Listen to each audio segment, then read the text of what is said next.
Hello दोस्तों, देखिए आज मैं मार्केट में थोड़ा बहुत देख रहा था, तो वहाँ पर मैंने देखा कि एक ऐसा स्टॉक है जहाँ पर बहुत बड़ा डिलीवरी उठाया गया।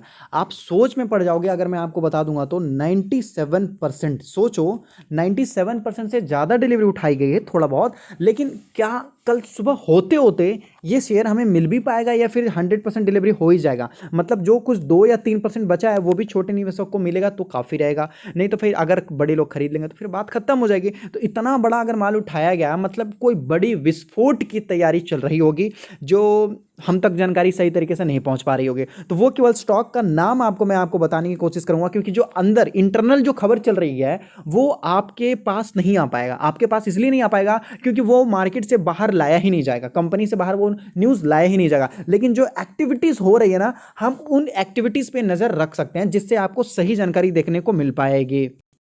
तो ये जो कंपनी है ये किसके लिए काम करती है? तो देख सकते हैं other financial service activity except आपको इंश्योरेंस बताया जा रहा है। और भी बहुत फंड एक्टिविटीज़ है, रियल स्टेट एक्टिविटीज़ है जहाँ पर ये कंपनी काम करती है। और ये बहुत छोटा सा, लगभग 58 करोड़ के आसपास यहाँ पर आपको मार्केट कैप देखने को मिल रहा है। और ज़्यादा नहीं है, ज़्यादा बड़ी कंपनी नहीं है, इस वजह से तो माल उठा लिया गया। और लगभग देख सकते हैं 58 रुपीज़ के आसपास शेयर का प्राइस भी है, मतलब शेयर का प्राइस भी छोटा है और मार्केट का भी छोटा है। और मैं आपको बताऊं, लोगों ने तो माल उठाया है, साथ में प्रमोटर्स ने भी माल उठाया है। सोचो, कंपनी डेट फ्री है तो प्रमोटर्स ने सोचा मैं ही पहले क्यों ना खरीद लूं, भाई दुनियादारी बाद में देखेगी, पहले मैं खरीदूंगा। तो प्रमोटर्स ने भी माल उठाया, बाकी पब्लिक ने भी माल उठाया है इस कंपनी में। तो ये कंपनी कॉम्पिटिटर किसकी है? अगर आप देखोगे, नीचे देखोगे तो ये लगभग, ये देख सकते हैं फाइनेंस सेक्टर में, जैसे बजाज फिंसर फाइनेंस, एसबीआई कार्ड, ऐसी कंपनियों से ये सामना करती है। तो हम, अगर आप किसी कंपनी में जा रहे हो तो भाई उसका प्रॉफिट और लॉस भी तो देखो ना, कि उस कंपनी कितना दिन पहले से कितना काम कर रही है। तो लगभग ये प्रॉफिट और लॉस आपको स्टेटमेंट दिखाया था। 2016 में सब कुछ जीरो जीरो था, बिल्कुल कंपनी कुछ नहीं थी। और उसके बाद 2017 में देखोगे तो कंपनी कुछ कुछ अर्न कर पा रही थी। 2017-18 ये आपको ईयर ऑन ईयर बताया जा रहा है। तो अगर हम देखेंगे डायरेक्ट नेट प्रॉफिट देख लेते हैं, उतना ज़्यादा झमेला नहीं रहेगा। तो नीचे में देखेंगे नेट प्रॉफिट तो पहले जीरो था, फिर 4 करोड़, 5, 6, फिर 2, फिर 13। मतलब कंपनी को ये जो यहाँ पर आपको नुकसान देखने को मिला है, कुछ ज़्यादा ही नुकसान देखने को मिलेगा। 2021 के मार्च में कंपनी को काफ़ी ज़्यादा नुकसान देखने को मिला, यहाँ पर आपको बताया जा रहा है। सही है। अब अगर देखोगे तो इस कंपनी में अभी तक क्या दिया है, तो थोड़ी बहुत नुकसान है, छोटी कंपनी है, कुछ ज़्यादा बड़ी कंपनी तो है नहीं।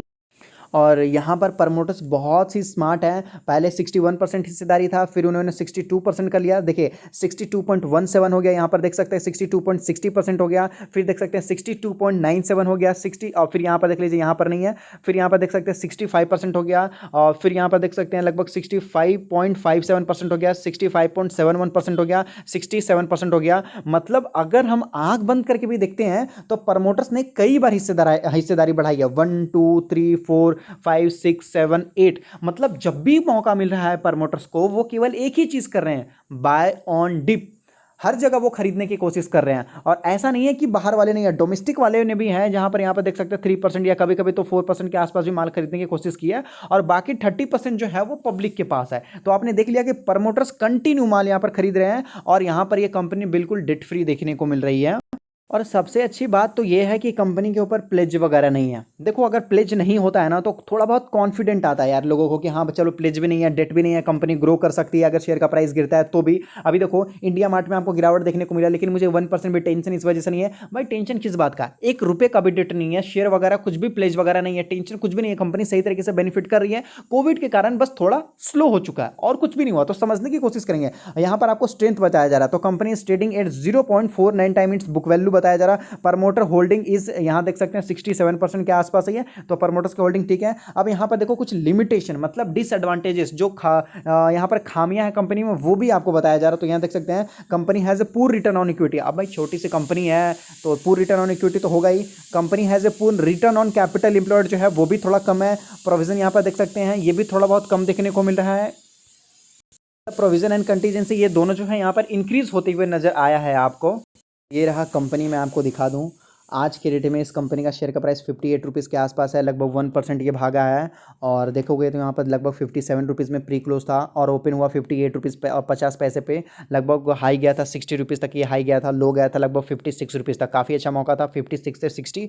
अब देखोगे यहाँ पर जो लोगों ने खरीदा है, यहाँ पर देखोगे तो लगभग आपको जो बताई जा रही है percentage of delivery quantity to trade quantity, लगभग 97.16%, काफ़ी ज़्यादा हो गया। देखो प्रॉब्लम ये है कि इक्विटी कम है मार्केट में, इस वजह से जिनको लग रहा होगा वो कंपनी ने लोगों ने खरीद लिया होगा। यहाँ पर देख सकते हैं। सही है, 97% डिलीवरी, कुछ ज़्यादा हो गया यार। तो कंपनी का अगर नाम देखना चाहते हो तो देख सकते हैं, आपको बताया जरा, प्लास सिक्योरिटी लिमिटेड, लगभग 58 रुपीज़ के आसपास देखने को मिला। देखो मैं आपको ये नहीं बोल रहा हूँ कि आपको खरीदना खरीदना खरीदना, नहीं, ऐसा कुछ भी नहीं है। मैं बस आपको ये बता रहा हूँ कंपनी किस तरीके से चल रही है और कंडीशन क्या है, कंपनी में इतनी ज़्यादा आपको जो है खरीदारी क्यों कर रहे हैं। छोटी सी कंपनी है, इस वजह से ज़्यादातर लोग खरीद रहे हैं, मार्केट कैप छोटा है, इस वजह से ज़्यादा डिलीवरी खत्म हो जा रही है ज़्यादातर। तो मैं आपको ये नहीं बोल रहा हूँ कि आपको खरीदना करके, छोटी छोटी कंपनी है, अगर ऐसी कंपनी में अगर आप मान लेते हैं, इन केस अगर बाई चांस अगर आप इन्वेस्ट भी कर लेते हो, तो याद रखिए कम से कम तो 3 to 5 ईयर आपका ये होना चाहिए भाई, नजरिया होना चाहिए। नहीं तो अगर आप 6 महीने साल भर की नजरिए से कंपनी पर रखते हो तो कुछ भी आपको बेनिफिट नहीं देखने को मिलने वाला, कुछ भी नहीं देखने को मिलने वाला। वैसे भी ये छोटी कंपनी है, क्या आपको निकाल के दे सकती है। लेकिन हाँ, अगर आप 3 से 5 साल अगर लंबा टाइम देते हो तो मैं आपको बोल सकता हूं इंप्रूवमेंट करते करते आप देख सकते हैं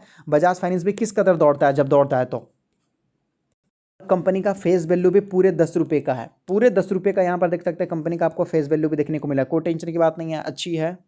और एक चीज़ और आप नोटिस कीजिएगा, यहाँ पर जो 52 वीक आपको लो बताया जा रहा है, जो 18 रुपीज़ के आसपास है, तो ये कंपनी जो है अपने पूरे लाइफ में इसने एक लो बनाया है जो लगभग 18 to 20 रुपीज़ के आसपास ही है।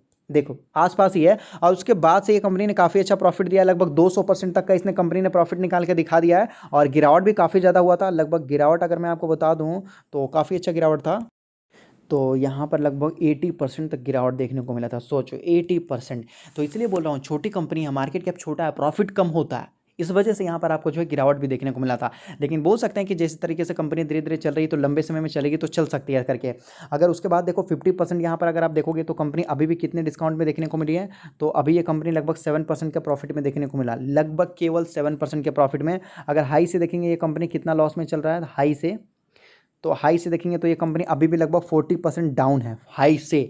मतलब ये कंपनी के पास इतना पोटेंशियल है कि वापस ये अभी यहाँ तक दौड़ मार सकता है, जो लगभग 100 रुपीज़ के आसपास है, 100 रुपीज़ के आसपास है। सही है, तो मैं आपको देखो बोलूँगा अगर आप लंबे समय का नजरिया है तो आप देख सकते हो, नहीं तो मैं नया स्टॉक है, केवल मैं आपको रीज़न बताना चाहता था ये क्यों ये स्टॉक में इतना ज़्यादा तेज़ी देखने को मिला, और केवल मैं आपको इशारा देना चाहता था। सही है, आप समझ जाओ, मैं खरीदने बेचने के लिए आपको नहीं बता रहा हूँ। एक बार अपने फाइनेंशियल एडवाइजर से कंसल्ट कर लो और एक बार खुद का भी रिसर्च कर लो तो ज़्यादा बेटर होगा, क्योंकि न्यू स्टॉक है, नया स्टॉक है, इसलिए मैं आपको बताना चाहता हूं।